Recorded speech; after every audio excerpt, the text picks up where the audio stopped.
Shalom Bapak Ibu, Saudara yang dikasihi oleh Tuhan.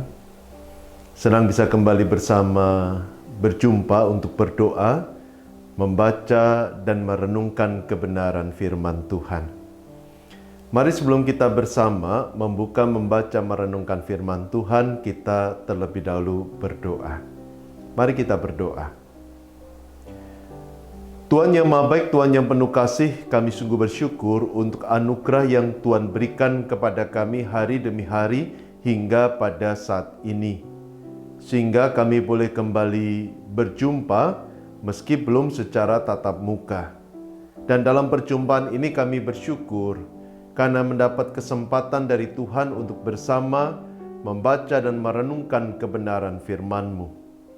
Kami percaya Roh Kudus akan menolong kami sehingga kami dapat mengerti, memahami firman-Mu dan melakukannya dalam kehidupan kami hari demi hari. Karena itu kami membuka hati kami, memohon agar Bapa berkenan hadir, mengajar dan mengubah hidup kami. Di dalam nama Tuhan Yesus yang Maha Baik kami sudah berdoa. Amin. Jemaat yang dikasihi Tuhan, saya mengajak kita bersama membaca, merenungkan Matius pasal 5 ayat yang ke-7. Matius pasal yang ke-5 ayat yang ke-7, Tuhan Yesus berkata, "Berbahagialah orang yang murah hatinya, karena mereka akan beroleh kemurahan." Berbahagialah orang yang murah hatinya, karena mereka akan beroleh kemurahan. Sampai sebenarnya jawab bacaan kita pada saat ini. Saudara-saudara kasih Tuhan, ada dua kata yang sama tetapi memiliki perbedaan yang kecil. Namun meski kedua kata ini punya perbedaan yang kecil, tetapi perbedaan itu menimbulkan makna yang besar. Kata yang pertama adalah murah, dan kata yang kedua adalah murahan. Dalam Kamus Besar Bahasa Indonesia, kata murah didefinisikan sebagai lebih rendah dari harga yang berlaku di pasaran. Misalnya kita belanja sesuatu, kita berkata barang ini murah karena harga yang harus kita bayarkan lebih rendah dari harga pasaran. Makna yang lain dari kata murah adalah suka memberi atau menolong. Misalnya, kita menyebut seseorang sebagai pribadi yang murah hati karena dia suka memberi atau menolong orang lain. Makna yang ketiga adalah berlebih-lebih atau banyak. Misalnya, kita berkata, orang itu murah rezeki.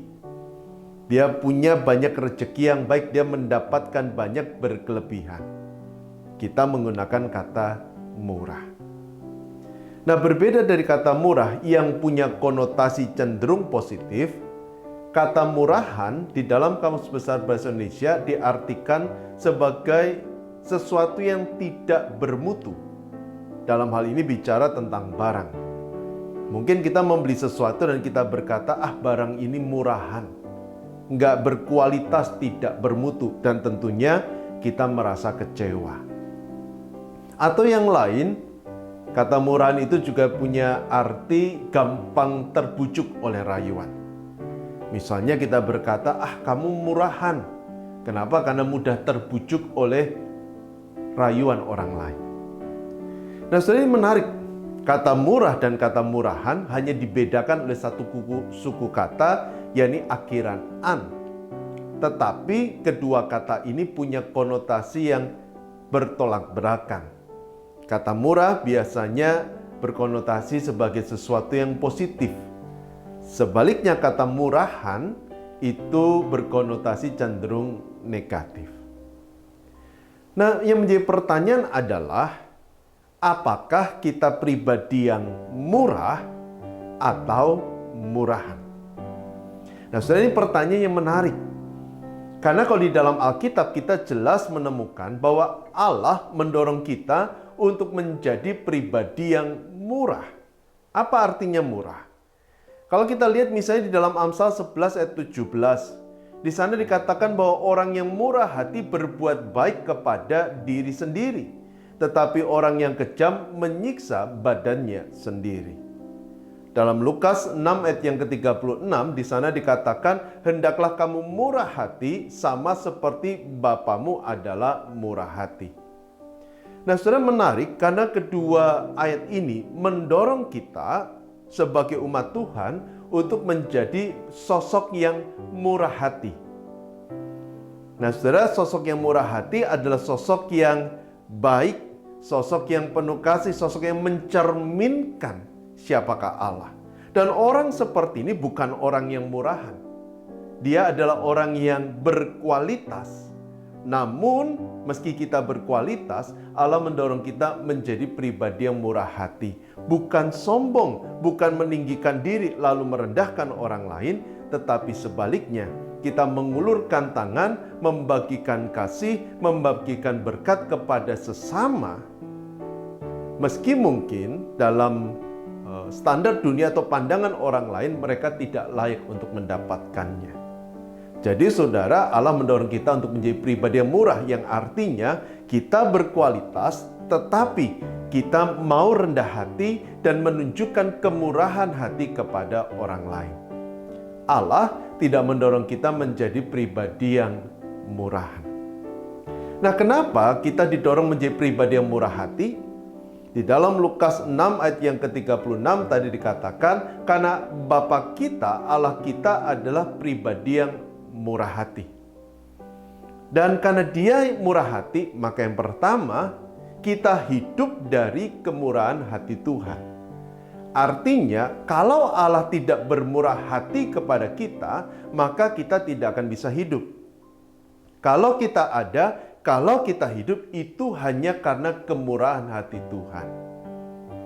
Dan yang kedua, Tuhan mendorong kita untuk mempraktekkan kemurahan hati sebagai bentuk kesaksian kita tentang Tuhan. Karena dengan menunjukkan kemurahan hati, kita sedang menunjukkan siapakah Tuhan. Dan pada akhirnya membawa orang untuk datang kepada Tuhan. Jadi saudara, Tuhan mendorong kita menjadi pribadi yang murah hati. Dan kemurahan hati adalah salah satu ciri orang yang berkualitas.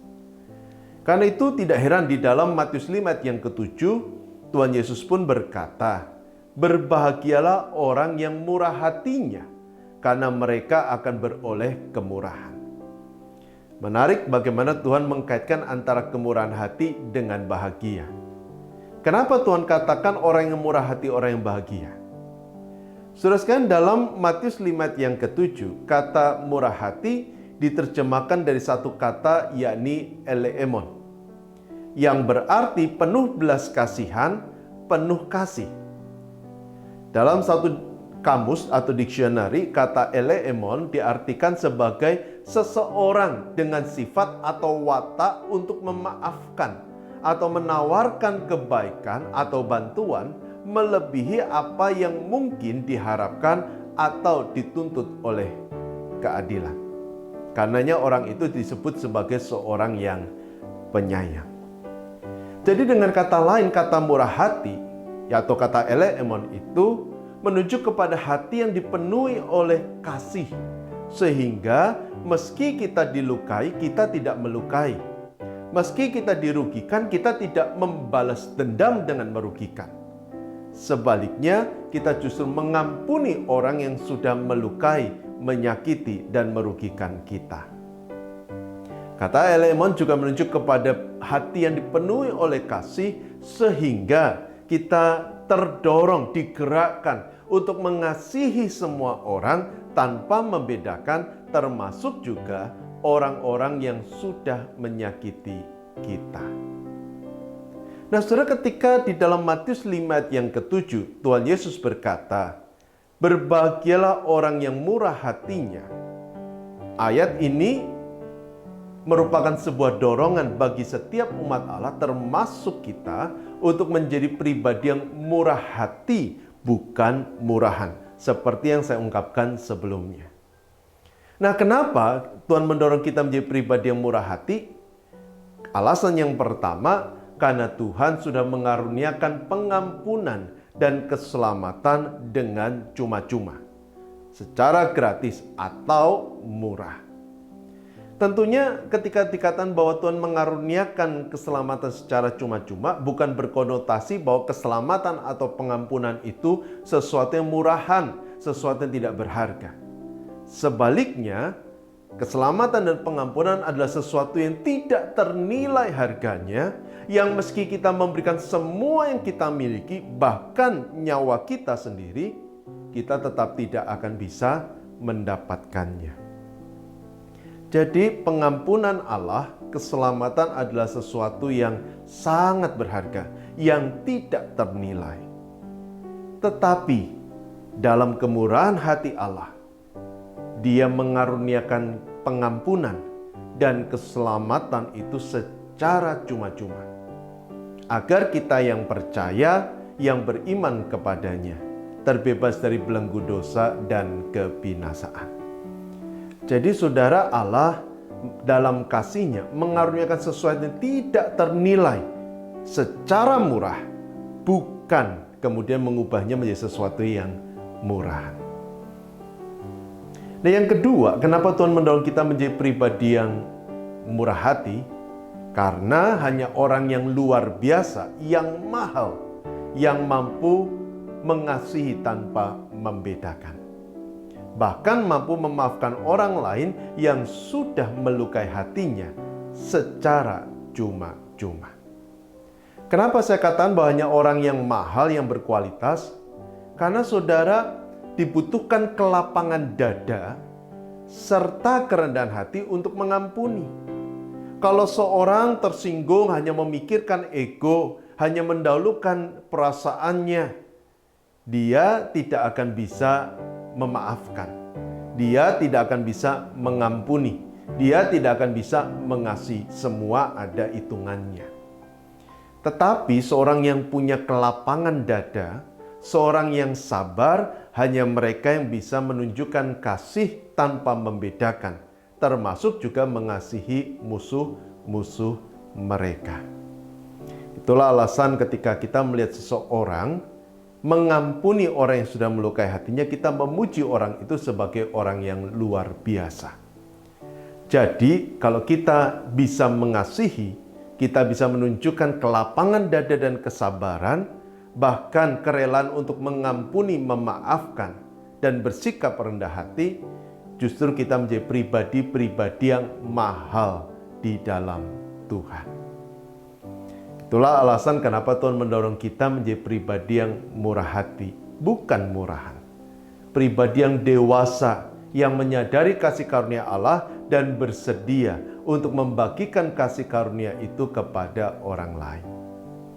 Jadi sudah tidak heran kalau di dalam Matius 5 ayat yang ke-7, Tuhan Yesus katakan orang yang murah hati adalah orang yang bahagia. Kenapa? Karena kemurahan hati hanya dimiliki oleh orang-orang yang telah mengalami kemurahan hati Allah. Tidak heran kalau Tuhan Yesus menyatakan dengan tegas dan jelas bahwa orang yang murah hati akan mengalami kemurahan Allah. Tentu bukan dalam pengertian hanya mereka yang murah hati baru mengalami, tetapi ini sebuah kepastian. Kenapa? Karena Allah pasti mengasihi, Allah pasti bermurah hati.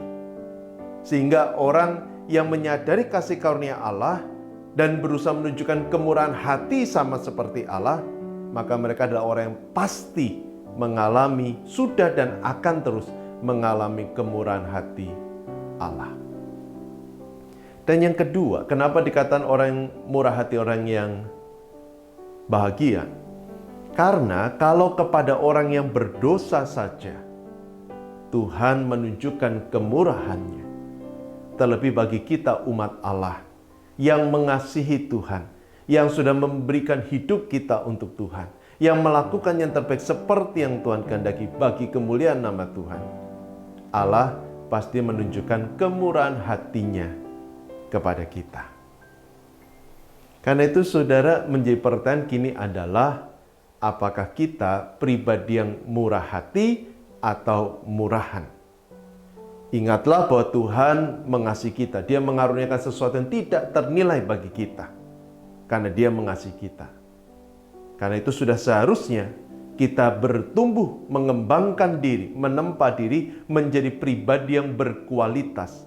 pribadi yang mahal harganya, yang mencerminkan siapakah Allah. Namun, kita tidak boleh sombong.